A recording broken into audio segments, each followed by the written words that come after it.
How many times do you make a resolution and you think you're gonna stick with it, but then it's March and suddenly everything is out the window? Now, I only ask that question because same. Every year I get to this time of year and I start making a long list of goals that I wanna do. Wake up at 6 a.m., work out every day, eat healthier, you know the drill. But by the time February comes along, I'm already burnt out and half of those goals and those resolutions are just out the window. So a few years ago, I ditched the traditional resolution and I came up with something that works way better because it actually sticks. And it completely changed how I plan my year. And I am here to share it with you because if it works for me, it will probably work for you too. So let's talk about what to do instead. But first, if you're new here, my name is Crystalline. You can call me Chris, and we chat all things mind, body, and planet on this corner of the internet. So if you're ready to set goals that feel good instead of forced, grab your tea and let's get into it.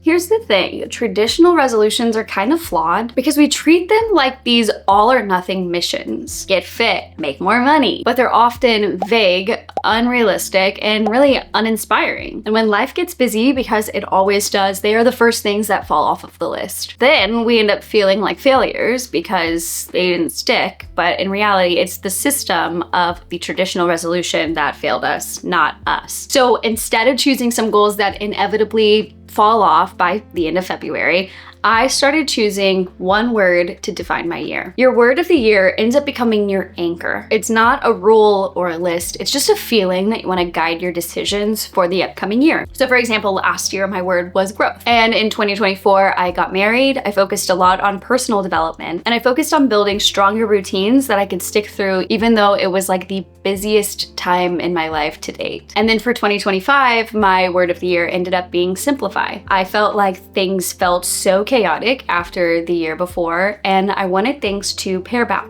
calm down, create simpler, easier routines, creating more softness, slower mornings, and saying yes to things that felt aligned with that. Because things don't need to be more complicated than they need to be. Sometimes we need to pare back. We need to simplify. So if you want to try this method, here's how you do it. The first thing you do is you whip out a journal, a notebook, a napkin, whatever. You just need a writing utensil and a piece of paper that you can write on. I like to physically write things. It just feels different than trying to type it on a computer or type it on my phone. So I highly recommend doing this the analog way. So once you have your pen and paper, you're just gonna write down the first several words that come to you. What do you want out of 2026? I've been doing this for a long time now. So words I've used are building, simplify, growth, connection, abundance, adventure, challenge. I mean, the words can go on and on. You could even go for things like friendship or ease or maybe family, if that's important to you. Maybe the words that you feel called to use are courage or peace. You just want to open the door to any word that you want the next year to feel. Once you write down your list, it could be 5 words or it could be 10 words or it could even be 20 words, but you're just gonna let it sit for about a day or two. I always let mine sit for a day or two because if I try to pick a word right after I make the list, the choice is impossible. It's like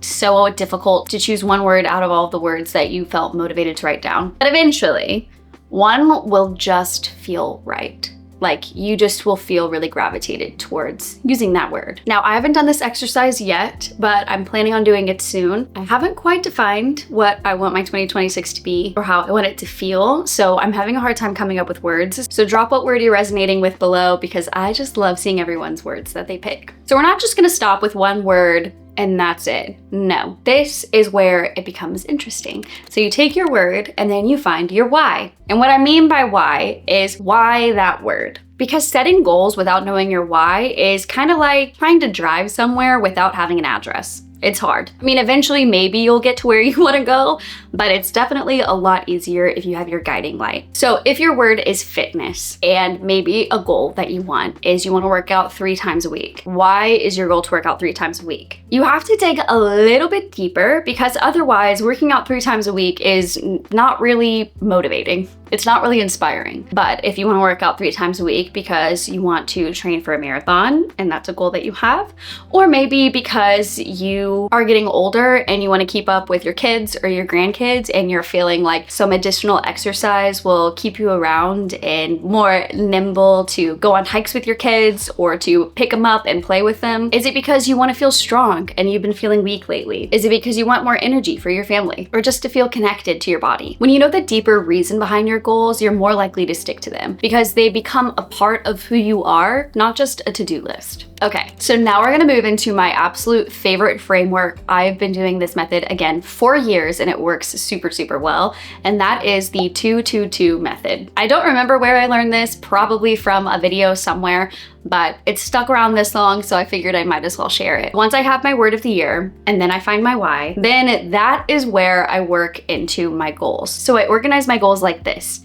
2 days, 2 months, 2 years. And I do this because it helps me zoom in on my life, but also zoom out. So I can see big picture, and then I can also see the present day short-term goals right here, right now, in the present day. Let's start with the 2-year goals. These are your long-term goals. I go 2 years because it feels more approachable than saying like 5 or 10 years. 2 years is like a realistic time for you to remember what you're gonna write down, honestly. And then also long enough for you to actually work on your short-term goals to then snowball and then reach your long-term goals. So 2 years, these are things that are gonna take you some time. Growing your business, maybe you want a promotion, saving up for a home, or even planning a wedding. 2 months, now these are shorter term, but still take a little extra time in order to accomplish. And because it's 2 months away, it's completely doable. These are gonna be goals like setting a better morning routine, building a consistent work schedule, or even cooking more at home. And then you have your 2-day goals. Now these are like super short-term goals. I usually write these down first because these are just like my top of the list, like chores that I need to do around the house. Because once I write down those, then I have more mental space to think about the larger, longer term goals like 2 months and 2 years. So your 2-day goals are going to be things you can accomplish right now in order to feel more grounded and ready to tackle on your larger term goals. So these are going to be things like doing the laundry, cleaning your space, finally answering that email that's been haunting you. Because sometimes you just can't think about your dream life until you empty the dishwasher. Life be like that sometimes. The 2-2-2 method keeps me from spiraling when life starts to feel really overwhelming. Sometimes the hardest thing to do is just sit down and plan for the future when it feels like you don't even have time for the present. Now here is for the real talk. Motivation will fade. It does, and that's normal. The trick isn't to just give up, it's to readjust. So go back to your 2-2-2 list every couple of months just to refresh and reframe what your goals were at the end of this year, so December of 2025, and maybe February comes around. You're starting to feel like you're falling off the bandwagon a little bit. Go back to your 2-2-2 list and readjust, reframe what your goals were. Maybe they've shifted a little bit, which is totally fine. Or maybe you've already crushed your goals way faster than you thought you would, and it's time to write down something new. And if you need help with this, I actually wrote my routine refresh email challenge to help with this. It's a 5-day email challenge to help you refresh and renew your routines in a way that works. So we talk about the 2-2-2 method, and we also talk about small things we can adjust to reframe our habits to work better for us instead of working against us. Not only is it an email challenge, but I also built out an entire Notion template. So I'll link that below in the description if that's something you're interested in. So that is how I set my goals without the burnout. That is how I approach every year for the last several years, and it works. I really hope this video helped you, and if it did, give it a like, subscribe for more videos like this, and seriously, let me know your word for 2026. I'm very curious, so drop it in the comments. Let's make this our calmest, most intentional year yet, and I will see you guys in the next video. Bye!